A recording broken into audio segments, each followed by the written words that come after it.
پاکستان اور بھارت کا جو آپس کے اندر ایک تعلق ہے سر، اس کی نوعیت بیسیکلی کیا ہے؟ ہمارے یہاں جو آئیڈینٹی کرائسس ہمیں نظر آتا ہے کہ ہم بھاگ کر عرب کی گود میں جا کے بیٹھتے ہیں یا ترکی والوں کے پاس جا کے بیٹھتے ہیں کہ جو پاکستان اور انڈیا کے درمیان جو جتنے بھی تنازع چل رہے ہیں سر، اصل میں وہ دو تین بڑے تنازعات کیا ہیں جن کی وجہ سے ہم آگے نہیں بڑھ پا رہے یا اچھے ہمسائے نہیں بن پا رہے۔ اس جھنڈے کا جو سفید رنگ ہے اس کو کم نہیں کر دینا چاہیے، کیونکہ میرے خیال میں تو ہندو اور مسلمان سر کم ہوتے، یہودی تو ہے ہی نہیں، ہندو اور جو عیسائی ہیں سر وہ بھی گنے چنے رہ گئے ہیں یا وہ بھی کراچی یا سندھ تک ہی رہ گئے ہیں۔ تو ناظرین، آج ایک دفعہ پھر ہم نے افسار ریحان صاحب کو دعوت دی ہے اور وہ آج پاکستان اور انڈیا کے معاملات جو ہے وہ ڈسکس کرنے کے لیے ہمارے ساتھ موجود ہیں۔ بہت بہت شکریہ آپ کے ٹائم کا کہ آپ نے ٹائم نکالا اور ہمارے ساتھ جڑے۔ پاکستان اور بھارت کا جو آپس کے اندر ایک تعلق ہے سر، اس کی نوعیت بیسیکلی کیا ہے؟ اس کے بارے میں سر تھوڑا سا بریف کیجیے۔ جب ہم کہتے ہیں نا ہمسائے بدلے نہیں جا سکتے، یا جیسے وہ واجپئی صاحب کا بڑا مشہور ڈائلاگ ہے، دوست ہو سکتے ہیں چینج لیکن ہمسائے نہیں بدلے جا سکتے۔ کئی لوگوں کے ساتھ رشتہ ایسا ہوتا ہے کہ تمہیں سے محبت تمہیں سے لڑائی، اور جہاں بہت زیادہ قربتیں ہوتی ہیں نا وہیں پھک پڑے تو وہیں چبھن بھی زیادہ ہوتی ہے۔ بیسیکلی تو ہم ایک ہی قوم ہیں، ایک ہی لوگ ہیں، ایک ہی طرح کا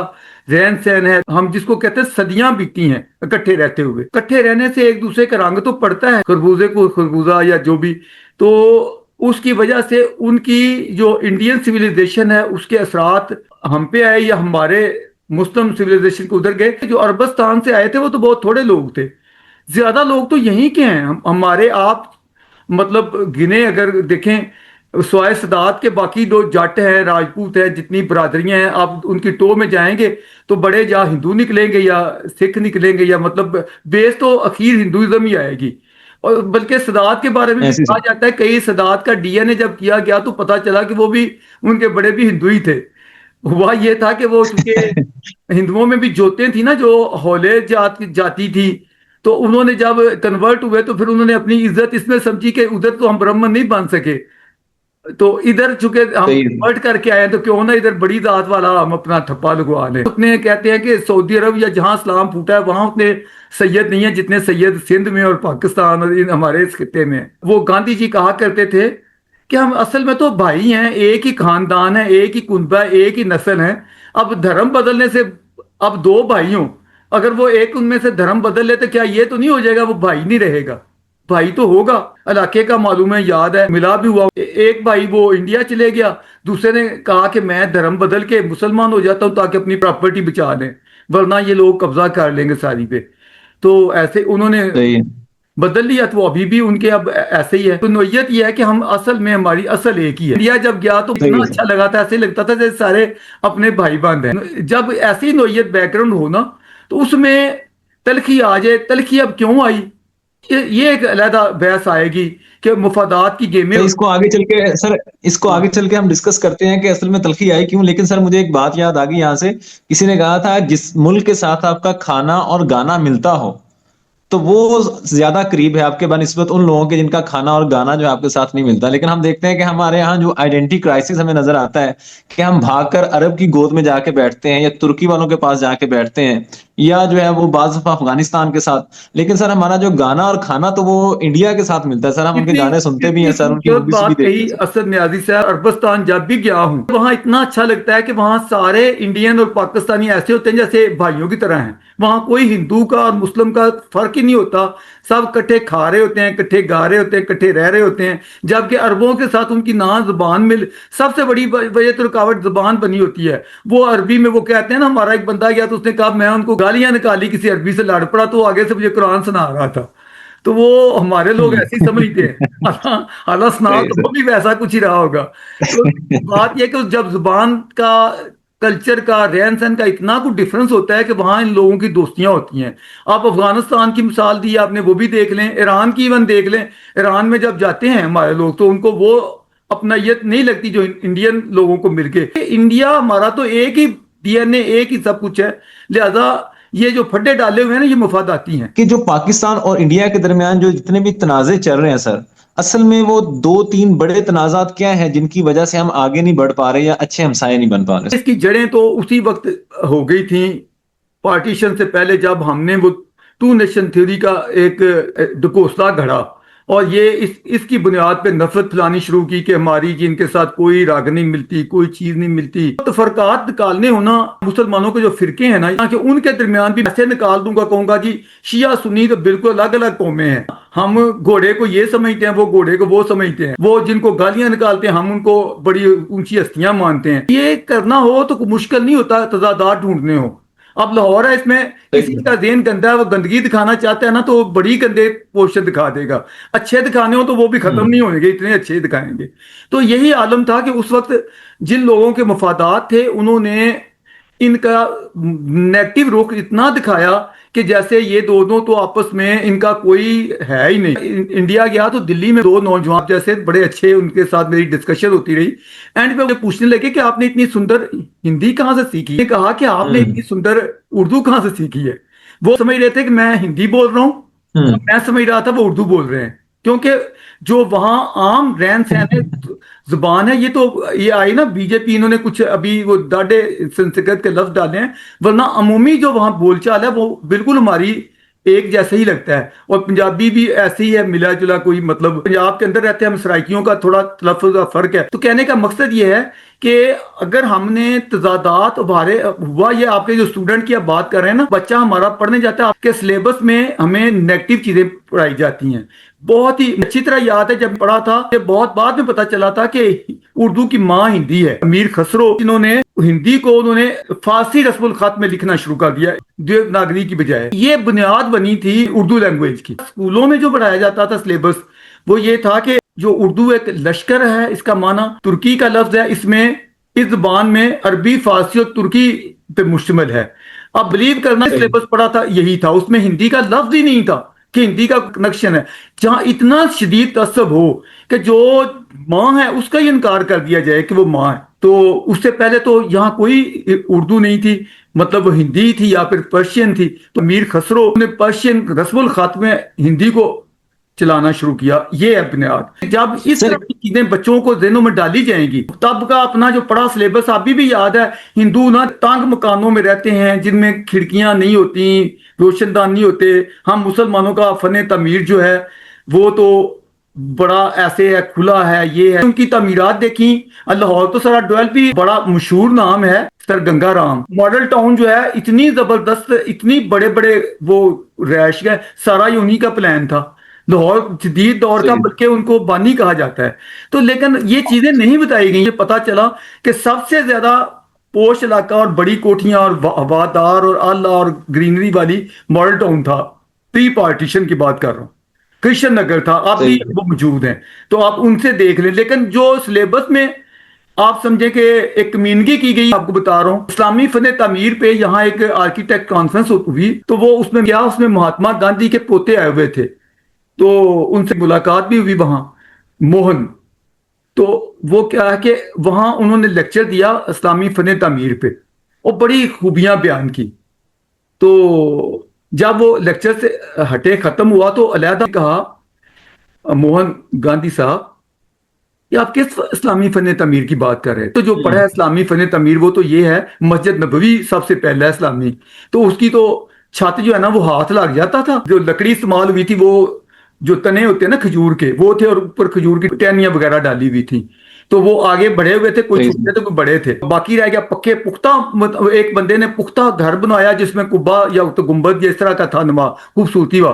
تو آقا، ہمارے آقا نے اس سے منہ پھیر لیا تھا کہ یہ زندگی تو کچی ہے، عارضی ہے، پکی تو اگلی زندگی ہے، تو نے یہاں کیوں پکا مکان بنایا ہے؟ اسلام کی اوریجن ہمارے مدینہ ہے اور ہمارے آقا ہیں، تو ادھر تو پکے مکان کو بھی ناپسند کیا گیا اور کہا گیا کہ یہ تو کچی زندگی میں پکے کیوں؟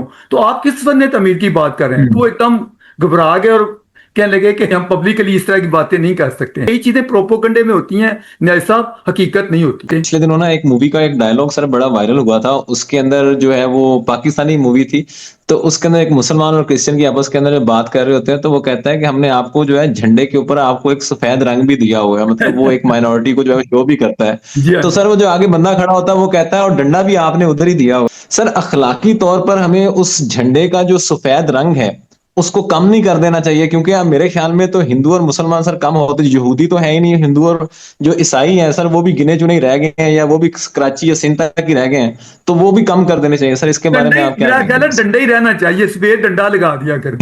تو اس حق میں ہی نہیں ہوں کہ یہ جو مذہب کی بنیاد پہ ایسی تخصیص کے سارے پاکستان کے شہری ہیں سب کو ایک جیسے حقوق ہونے چاہیے.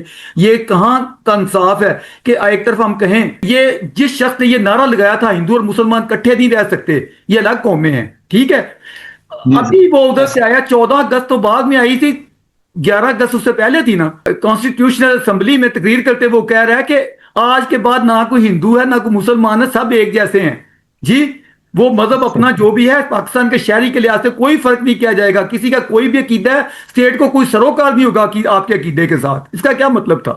یعنی آپ ایک قوم ہیں, یہ کوئی نہیں ہے کہ ہندو بکری قوم ہے, ایک ہی قوم پاکستانی قوم ہوگی. 4 دن پہلے بندہ کہہ رہا ہو کہ نہیں کٹھے ہی نہیں رہ سکتے, یہ الگ قومیں ہیں, تو یہاں آ کے کہہ رہا ہے کہ نہیں یہ مذہب کا ذاتی معاملہ ہوتا ہے کہ اس کو کوئی اسٹیٹ سے تعلق نہیں ہے, باقی یہاں کوئی اس لحاظ سے فرق نہیں ہوگا. تو بات یہ کہ یہ کیوں چیزیں کرنی پڑی ہمیں, اتنی دوگلی پالیسی کیوں اپنانی پڑی, وہ آج بھی ہم اس پہ قائم ہیں. چھوڑ دیں اس بات کو, پاکستان کو اگر ہم نے ترقی دینی ہے تو ہم سارے ایک ہی چیز ہیں, مذہب جس کا ہے. اب دیکھو نا مذہب کے اندر کتنے فرقے ہیں, کیا ان کی بنیاد پہ آگے کل کو پھر شروع کر دیا جائے کہ فلانا تو ہونا اس کو غیر مسلم اقلیت قرار دیا جائے.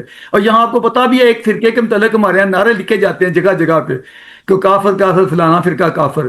تو یہ اگر ملاؤں لگیں گے نا تو انشاءاللہ ایک کو پہلے کافر قرار دیا ہے, پھر اگلے کو کافر قرار دیں گے, اس کے بعد وہابی اور بریلوی کی بھی شروع ہو جائے گی, دیوبندیوں کا. مطلب کہ یہ سلسلہ کہیں رکنے والا نہیں ہوتا. پھر فرقوں کے ایک فرقہ اس کے اندر بھی کئی برانچیں ہوتی ہیں جو کہتے ہیں کہ وہ کا ایمان ٹھیک نہیں ہے. لہذا خدا کے لیے دیں, انسانوں کو جینے دیں. یہ سارے ہمارے اپنے قوم ہے, ایک ہی قوم ہے, یہ آدم کی اولاد, آدم ایک ہی تھا نا, تو اس کے بچے ہیں سارے. الخلق و یال اللہ کہا گیا. بات ختم کروں کہ مساق مدینہ کی, اس میں مساق مدینہ میں یہود اور مسلمانوں کو ملاتے ہوئے ہمارے آقا نے, ہمارے پروفٹ نے یہ لفظ وہاں لکھوائے تھے کہ امت واحدہ, آج سے مسلمان اور یہود امت واحدہ یعنی ایک قوم ہوں گے. 1 نیشن کی تھیوری, یہ 2 نیشن پتہ نہیں کہاں نکال رہے ہیں. یعنی وہ یہودیوں کو سب سے اعلیٰ, ہمارے مسلمانوں میں اتنی نفرت شاید کسی سے ہو جتنی یہودی کو تو گالی سمجھی جاتی ہے. کیا کہا رہا ہے, کسی کو کہا تو یہودی ہے, اچھا یہودیوں کو کہا جا رہا ہے کہ یہ یہود اور مسلمان ایک قوم ہوں گے. اس کے بعد کیا رہ جاتا ہے, یہ ساری بس مفاداتی گیمیں. پاکستان کے جو گرین سائیڈ ہے نا سر, اس میں کم از کم 72 کلر ہونے چاہیے سر, 72 فرقے ہیں تو 72 رنگ ہونے چاہیے, 72 سر, تب جا کے جو ہے وہ بات جو ہے سمجھ آئے گی. اس کے آگے پھر یہ بھی ہے کہ میری امت جو ہے 73 فرقے بنے گی, ان میں سے ایک جنت میں جائے گا, باقی 72 جو ہے دوزخ میں جائیں گے. یہاں کیا کریں گے آپ, ایک والا تو میں ہوں, باقی لڑائی ہوگی تو میرے خیال میں تبھی جا کے فائنل کوئی ڈیسیژن ہوگا. بس یہ جو بچے گا وہی دیکھے گا. ایک بندہ پاکستان سے اٹھتا ہے, سلیبس پڑھتا ہے نفرت والا, ایک انڈیا کے اندر بھی رہتا ہے وہ بھی نفرت والا سلیبس پڑھتا ہے, یا ساری چیزیں ارد گرد سے سر, وہ دبئی جاتا ہے سر, ایک مسلمان جاتا ہے, ایک ہندو جاتا ہے, ایک انڈین جاتا ہے, ایک پاکستانی جاتا ہے سر, وہ وہاں پر مل کے بزنس کر رہے ہوتے ہیں, بھائیوں کی طرح رہ رہے ہوتے ہیں سر, ان کے درمیان آپ کو محبت نظر آ رہی ہوتی ہے. اور جو بڑی سطح پر لوگ بیٹھے ہوئے ہیں, جو حکومت کہہ رہے ہیں, جو بھی سر, ان کے موقف میں کتنا فرق ہے سر. ہاں جاتا ہوں نا تو دوست جب اکٹھے ایسے بیٹھے ہوتے ہیں تو کہتا ہوں, وہ ہمارے بابے نے تو کہا تھا مسلمان اور ہندو کٹھے نہیں رہ سکتے. کجرو تم لوگ کیسے ایک کمرے میں کٹھے رہ رہے ہو. وہ اچھے لگتے ہیں, کہتے بابے نے پتہ نہیں ہے, بابے دی اپنی سوچ ساری سوچ نہیں, ہم تو بالکل یہ تو اپنی فیملی کی طرح میرے بھائی ہیں. ایسی گیم میں آپ دیکھیں, عرب کی آپ بات کر رہے ہیں, عرب میں اتنا بڑا ہندو مندر بنا, جبکہ اگر آپ علامہ اقبال جو جس کو مصور کہا جاتا ہے پاکستان کا, اس کی ایک نظم ہے نیا شوالا, وہ کہتا ہے کہ ایک نیا شوالا بناؤں, نیا مندر تعمیر کریں جس کی اتنی اونچی آسمان تک پہنچی ہوئی جس کی اس کا گنبد ہو. لیکن اسلام آباد میں آپ کو پتا ہے جب مندر بنانے کی بات آئی تھی تو انہوں نے کہا کافی یہاں کچھ ہندو سفارتکار لوگ ہیں اور بھی لوگ ہیں, تو یہاں ایک مندر بن جائے. تو ہمارے ہاں توبہ توبہ طوفان آ گیا تھا کہ ہے اسلام آباد میں مندر. دلی میں آج بھی مسجدیں قدم قدم پہ ہیں, وہاں کی شاہی مسجد جو ہے وہ اسی طرح جس طرح ہماری شاہی مسجد ہے. کہنا چاہتا ہوں کہ یہ اگر انصاف سے دیکھا جائے تو تعصب, ہمارے تعصب کو انڈین تعصب چھو نہیں سکتا. ماشاءاللہ ہم اتنے بلند مقام پہ ہیں کہ وہ ہمارے کو برابر نہیں آ سکتے. پاکستانی ہے سر, وہ جاتا ہے امریکہ کے اندر, وہاں پر اس کو مسجد ملتی ہے نا سر, وہ بڑا خوش ہوتا ہے کہ یار دیکھیں ہماری مسجد مل رہی ہے, اور جو ہے وہ ہمیں عبادت کرنے کے لیے جگہ مل رہی ہے. وہاں کے کرسچنس کو بھی کنورٹ کر لیتے ہیں, اس کے اوپر بھی خوشی کا اظہار کر رہے ہوتے ہیں, ساری چیزیں ہوتی ہیں. لیکن سر یہاں پر کسی غیر مذہب کی تبلیغ تو دور کی بات ہے, یہاں پر اگر ان کی جو ہے وہ بنتی ہیں تو یہاں پر آگ بگولا ہو جاتے ہیں. اگر ان کی عبادت گاہیں بنا دیں, مندر بنا دیں, چرچ بنا دیں, تو اس کے اوپر بھی یہ آگ بگولا. کیوں یہ اس طرح کی ہپوکریسی ہمیں دیکھنے کو ملتی ہے؟ ہم کیوں نہیں چیزوں کو جو ہے وہ ایکسپٹ کر پاتے بڑے لیول کے اوپر؟ آپ نے کئی دفعہ سنا ہوگا کہ فلاں جگہ جی قرآن کے کسی نے بے رمتی کر دی تو انہیں فلاں نے مار ڈالا. ہمارے ہاں کرسچین کی بستیوں پہ حملے ہوئے, ان کے چرچز جڑاں میں ہوا تھا, کوئی 25 کے قریب چرچ جلائے گئے تھے اور ان کے اندر ان کی مقدس انجیلیں بھی جلائی گئی تھی. کتنوں کو تکلیف ہوئی یہاں, کتنے مسلمان مولویوں نے اس پہ احتجاج کیا کہ ان کی کتاب کا کیوں نہیں احترام کیا گیا.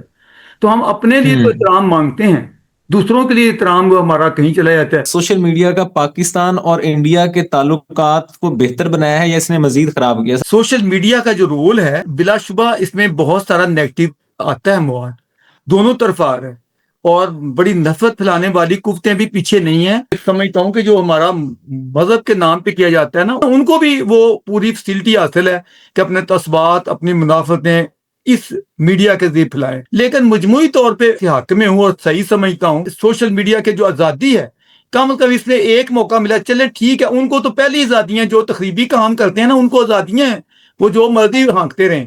تو جو سچائی کی بات کرنے والے ہیں ان پہ بندشیں رہی ہیں. تو سوشل میڈیا میں کم از کم یہ ہے کہ ان کی بھی بڑاس کو نکلنے کا سامان پیدا ہو گیا, آگے لوگ جس کو چاہیں سنیں, لیکن کم از کم ان کی آواز تو اٹھنے لگی ہے.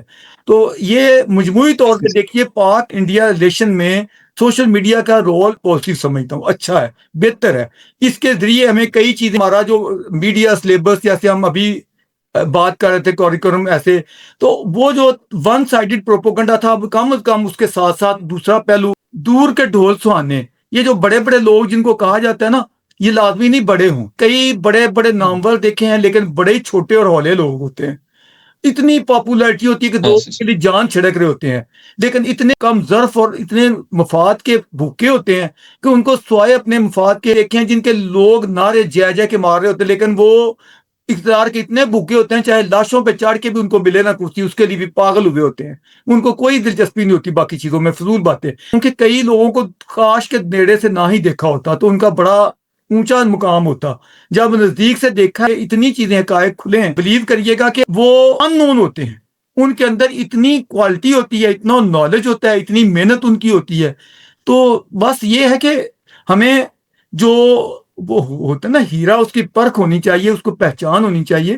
یہ لازم نہیں ہوتا ہمارے ہاں قابلیت کو وہ شہرت میں ڈھانپ دیا گیا ہے کہ شہرت ہے تو قابلیت ہے, حالانکہ ایسا نہیں ہے. کچھ لبرلز جو لوگ ہیں جو سوشل میڈیا کے اوپر ایک انفلوئنس رکھتے ہیں سر ان کی بھی, جو پاکستانی ہیں, ان کی بھی ایک رائے ہے کہ یار ٹھیک ہے ہمیں دوستانہ تعلقات ہونے چاہیے, لیکن انڈیا بھی ہمارے ساتھ کوئی دوستی نہیں کرنا چاہتا, مطلب وہاں سے بھی ہمیں کوئی پازیٹیو رسپانس نہیں آتا. تو سر یہ کیا کہہ سکتے ہیں کہ یہ باقی حقیقت ہے یا اس کے اندر کوئی یہ جھوٹ پر مبنی بات؟ یہ بات ٹھیک ہے, ان دنوں انڈیا بھی نہیں چاہتا ہے, بالکل صحیح بات ہے. انڈیا کیوں نہیں چاہتا ہے؟ انڈیا میں جب یہ پہلگام کا سانحہ ہوا تھا, آپ کو یاد ہوگا کہ وہ بڑا ہی دردناک تھا, کیونکہ دیکھو اس میں چن کے یہ کہا گیا تھا کہ مذہب تلاش کیا گیا تھا کہ آپ بتاؤ, ثابت کرو کہ مسلمان ہو یا ہندو ہو. جو مسلمان ثابت نہیں ہوا تو لہذا اس کو مار دو, یا کئیوں کی وہ پتلونے اتار کے یا کر کے ہٹا کے دیکھا گیا تھا ختنے ہیں کہ نہیں ہے. اتنی صفاقی کہ مذہب کی بنیاد پہ کسی کو چن کے کہا جائے کہ اس کو مارا. 26 لوگ جو مارے گئے تھے, اس سے ایک نفرت آتی ہے کہ نہیں آتی؟ کسی کو ہمارے یہاں پتا چلے کہ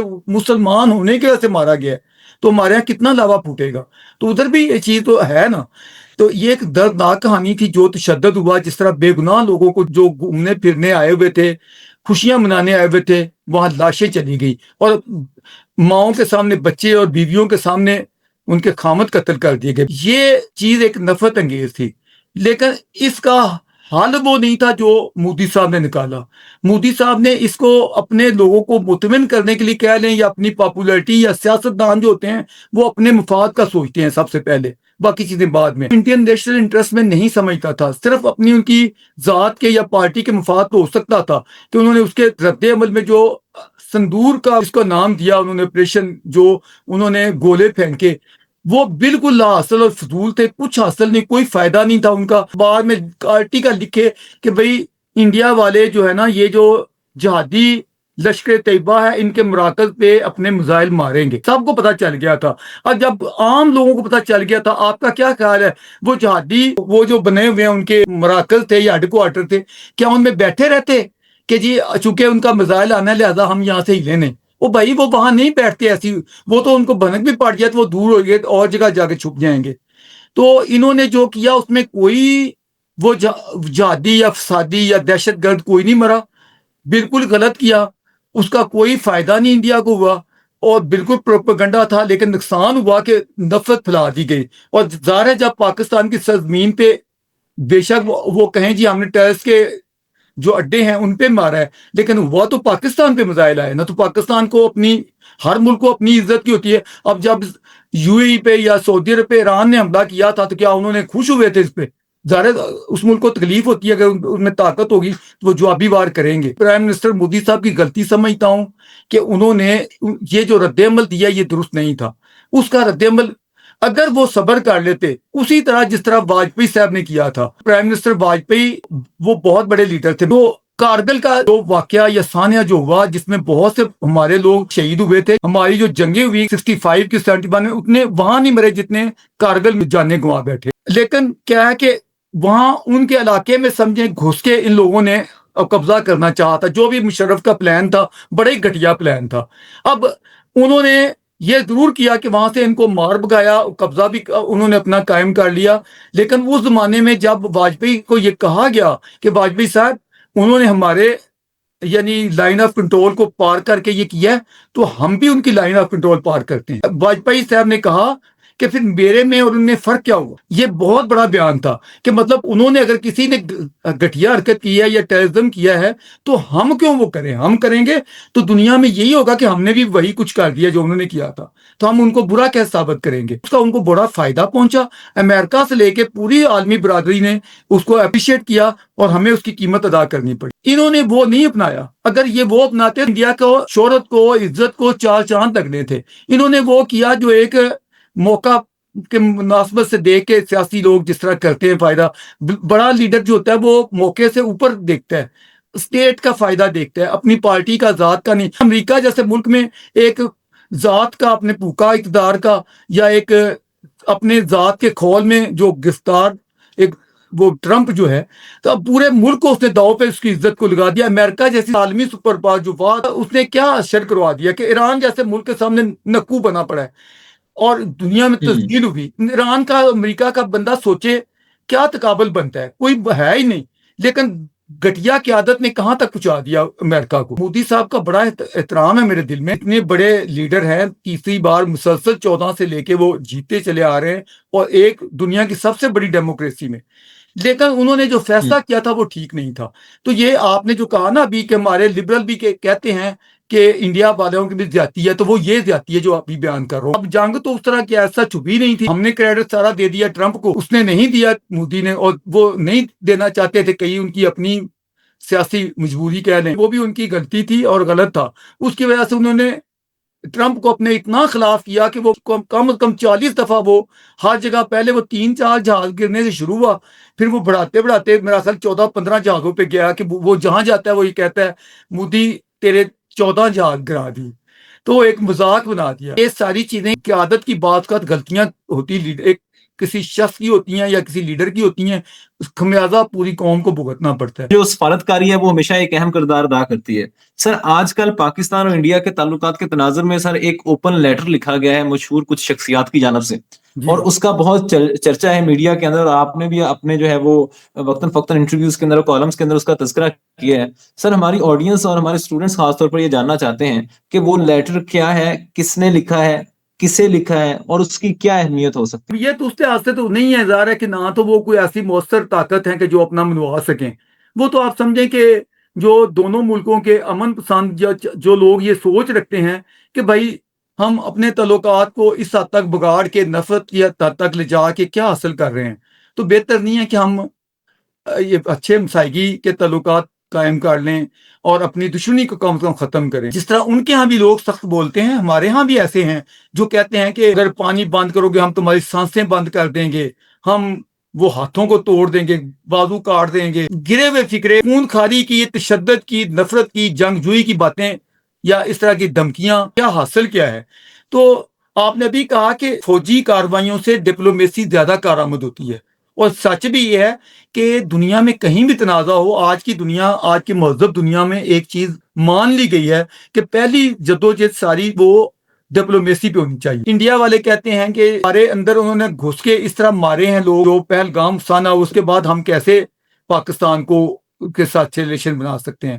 ہمارے یہاں کہا جاتا ہے مودی نے یہاں چونکہ ہمارے ٹھکانوں پہ فائر کیے تھے پرائم منسٹر مودی نے, تو ہم کیسے کریں. اب اگر ہم ان چیزوں کو لے کے بیٹھے رہیں گے کہ انہوں نے, ہم کہیں انہوں نے زیادتی کی, وہ کہیں انہوں نے بہت گھٹیا سلوک کیا, تو پھر ویسے کہ اپنے اپنے بیٹھے رہیں گے, نفرت بولتے رہیں گے, کیا حاصل ہو جائے گا.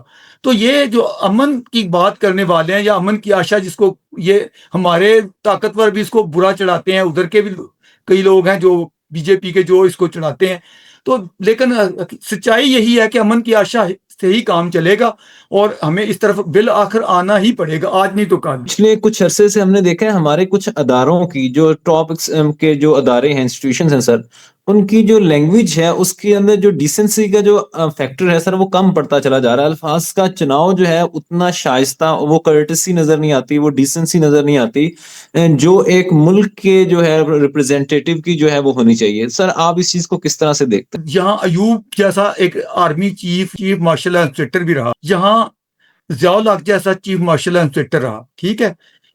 مشرف جیسا جس نے جنگ جوئی کی اور اتنے لوگ مرے, ادھر بھی ان کے اس سارے کے باوجود ایک شائستگی چل باہر رہی فوجیوں کے ہوتے ہوئے. ضیاء الحق کے زمانے میں جاتے بھی رہے, اندرا گاندھی بھی ان کا استقبال کرتی رہی, راجیو گاندھی بھی ان کا کرتے رہے. یاد ہے ایک دفعہ ضیاء الحق نے کہا کہ اتنی مرتبہ میں یہاں آ چکا ہوں, تو راجیو نے فون کہا اس سے زیادہ مرتبہ آپ کو مل چکا ہوں, اس سے علاوہ بھی ملا ہوں.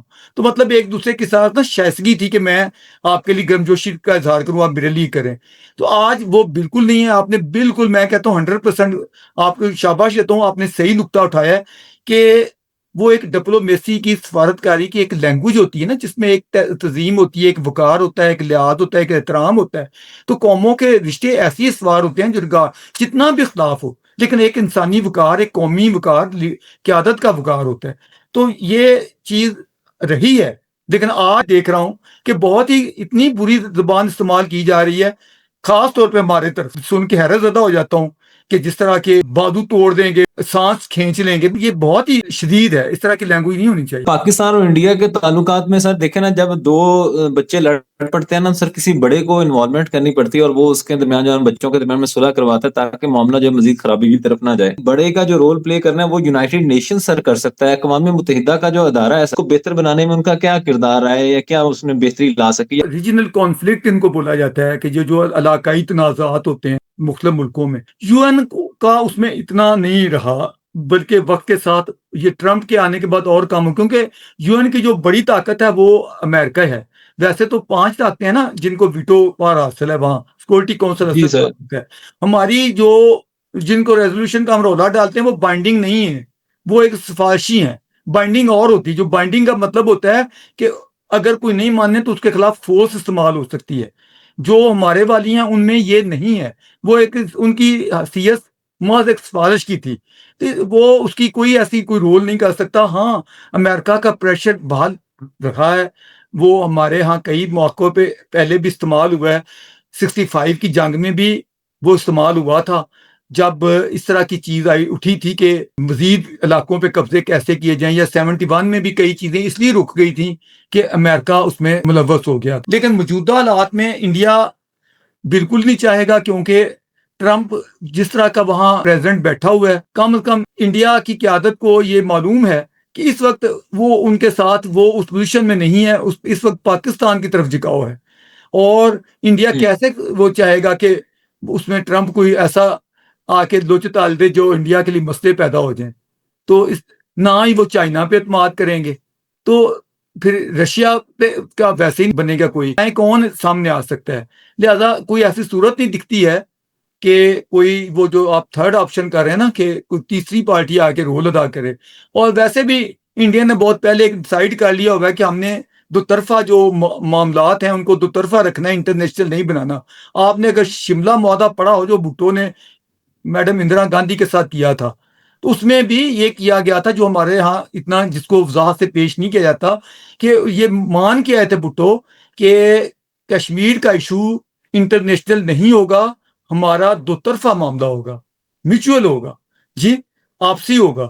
تو جب یہ بات ہم بھی مان کے آ چکے ہیں اور انڈیا بھی اس پہ وہ زور ہے، تو پھر تیسرے کو تو وہ بالکل نہیں چاہیں گے۔ اس میں ذاتی طور پہ حق میں ہوں کہ جب کوئی تنازع دو فریقوں میں ہوتا ہے تو تیسرے کو ملوث کیا جانا چاہیے اور اس کا رول ہونا چاہیے، لیکن ڈر ہے ادھر وہ لوگ جاتے ہیں جن کو تیسرے سے امید ہوتی ہے کہ ہمارے حق میں کچھ ہو جائے گا، لیکن جن کو ہو کہ ہمارے سے نکل کے الٹا ہمیں پڑے گا، وہ کبھی بھی نہیں جانا چاہیں گے۔ افزار ریحان کے ہاتھ میں جو ہے باغ دوڑ سنبھال دی جائے اور ان سے پوچھا جائے کہ افزار ریحان جو ہے وہ کون سے وہ 2-3 اقدامات کریں گے کہ یہ ساری کی ساری صورتحال جو وہ ٹھنڈی پڑ جائے، ایسے کون سے اقدامات دونوں ممالک کو اٹھانے چاہیے؟ سب سے اہم جو نظر میں ہے، نہ کوئی پارٹی ہے، نہ کوئی مذہب ہے، نہ کوئی فرقہ ہے، نہ کوئی لیڈر ہے، سب سے اہم جو اس وقت لوگ ہیں وہ پاکستان کے 25 کروڑ عوام ہیں یا انڈیا کے 1 ارب 40 کروڑ عوام ہیں۔ اصل وہ مالک ہیں، وہی انڈیا وہی پاکستان، ہم ایک ہی چیز ہیں۔ تو محبت انسانوں سے محبت ہے نا، تو انسانوں سے محبت کا مطلب ہے کہ ان کا فائدہ کس میں ہے؟ کیا ان کا فائدہ جنگ میں ہے؟ بالکل نہیں ہے۔ کیا ان کا فائدہ تعلقات بگاڑنے میں ہے؟ بالکل نہیں ہے۔ آپ ایک پیمانہ رکھ لیں کہ بھئی ہمارے اتنے کروڑوں عوام کا فائدہ کس چیز میں ہے، تو آپ کے اپنا شعور خود کہے گا، کسی لیڈر کی، کسی دانشور کی، انٹلیکچوئل کی ضرورت نہیں پڑے گی، آپ کے اپنے دماغ سے آواز آئے گی بھئی ان کا مفاد اسی میں ہے کہ اسلحے بارود کو لعنت ڈالیں، پیار محبت کے معاہدے کریں، ایک دوسرے کے لیے بارڈر کو کھولیں، جس طرح یورپ میں ہے اسی طرح یہاں بھی کیوں نہیں ہو سکتا کہ لوگ آئیں جائیں، تجارت کریں، کاروبار چمکے، لوگوں کو وہاں کئی چیزیں بہت سستی ہیں۔ مثال کے طور پہ ہماری روزمرہ کی کھانے پینے کی سبزیاں تک، پیاز دیکھا کہ وہاں بندے کو یقین ہی نہیں آتا کہ وہاں کتنے ہیں، یہاں کتنے ہیں۔ تو قیمتیں، جو چیزیں وہاں بہت سستی ہیں وہ یہاں ہم بجائے دیکھو نا، ہم کئی چیزیں ہم دبئی کے رستے منگواتے ہیں، وہی انڈین مال ہے، جب دبئی جاتا ہے کتنا خرچہ پڑتا ہوگا، پھر دبئی سے پاکستان آتا ہے کتنا خرچہ پڑتا ہوگا۔ تو یہ ساتھ ہی ہمارے امرتسر ہے، یہ ایسے ہی ہے جیسے مرید کے جانا ہے تو امرتسر پہنچ جانا ہے۔ اصل ہمارا ٹارگٹ ایک ہونا چاہیے کہ ہمارے عوام کا، عام لوگوں کا فائدہ، اس کے تحت ہم سلیبس میں بھی محبت کی، دیکھو کسی کے ساتھ کمینی چیزیں ڈھونڈنی ہو تو وہ بھی مل جائیں گی، کوئی بھی دو دوست ہے نا، کسی نہ کسی جگہ غلطیاں بھی ہوئی ہوگی، غلط اچھی بھی بہت ساری مل جائیں گی۔ تو وہ شہد کی مکھی کی طرح نا، ہمیں پھولوں پہ جیسے وہ جاتی ہے اور گندگی کی مکھی گند پہ جاتی ہے، تو ہمیں چاہیے کہ ہم اچھائی کی طرف جائیں، ہم اچھے ریلیشن کو دیکھیں، اچھی ادھر کی جو چیزیں ہیں جو ہمارے ہاں ہیں ان کے ہاں بھی بڑی محبت کا بہت زیادہ درس ہے ہندوازم میں بھی، کہ سب سے محبت، سب کو جس سے پیار ہوتا ہے اس کو بھگوان کا رتبہ دیتے ہیں، یا اس طرح انسانی وقار، انسانی احترام، ماں کو دیوی کی طرح سمجھو۔ تو یہ ہمارے ہاں بھی کئی اس طرح کی چیزیں ہیں۔ تو بنیادی چیز یہ ہے کہ ہم نفرتوں کو ختم کریں، اپنے سلیبس میں بھی اچھی چیزیں لائیں، نفرت کو لانے کی بجائے۔ یہاں کہا جاتا ہے نا بھائی، ہمارے سلیبس میں کہا جاتا ہے یا ہمارا میڈیا کہتا ہے وہ فلانے، وہ یہ بھابی دیوبندی یہ جھگڑے نہ اٹھائے جائیں، کہتے ہیں نا، یا کوئی بھی ایسے سر جھگڑا ہو جاتا ہے تو اس پہ دباتے ہیں کہ مولویوں کا نام آتا ہے، یار اسلام کو بدنامی ہوئے گی، مولویوں کو نا کر دو، ویسے کہہ دو فلانے بندے نے کیا ہے، اس کے ساتھ مولانا یا ایسا نہ لکھو۔ اب ہم اتنی احتیاط کرتے ہیں تو دوسروں کے لیے ہم کیوں نہیں احتیاط کر سکتے جی؟ وہاں ہم جا کے نہیں بھی ہوتا تو ڈالیں گے کہ فلانے نے ایسا کر دیا۔ مذہبی بنیادوں پہ جو نفرت ہے اس کو ختم کر دیں اور ہم عوام کا فائدہ سوچیں، بس اتنی سی بات ہے اور کچھ بھی نہیں ہے۔ کھیلیں بھی آ جائیں گی اس میں، اسٹوڈنٹس کے تبادلے بھی ہو جائیں گے اس میں، ہر شعبے کے لوگ آئے جائیں گے، ہر شعبے کے لوگ ایک دوسرے سے سیکھیں گے۔ اتنی یونیورسٹیوں میں دیکھیں نا، یہاں علاج یورپ میں جانا بڑا مہنگا پڑتا تھا، وہ پیوند کاری جو ہوتی تھی جگر کی، اس طرح ہمارے کتنے لوگ ہیں، بچے ہیں جو وہاں سے علاج کروا کے آتے تھے اور وہ تھوڑے پیسوں میں ان کا بڑا اچھا علاج ہوتا تھا، بلکہ کئی ایسے بھی تھے جن کے پاس پیسے نہیں تھے تو انہوں نے ادھر سے ان کو اسپانسر کر کے تو ان کو علاج ہوتے رہے۔ تو یہ چیزیں ابھی کل کی باتیں چل رہی تھی، پازیٹیو راستے میں جانا چاہیے بجائے کہ ہم 4 قدم آگے جائیں 10 قدم پیچھے بھٹک آئیں، تو یہ غلط بات ہے۔ ہمیں ہمارا سفر جو ہے 21ویں صدی میں آ گئی ہے تو ہمارا اس کے تقاضوں کی مطابقت میں ہمیں آگے بڑھنا ہے، نفرت کو ہمیں پیچھے چھوڑ دینا ہے۔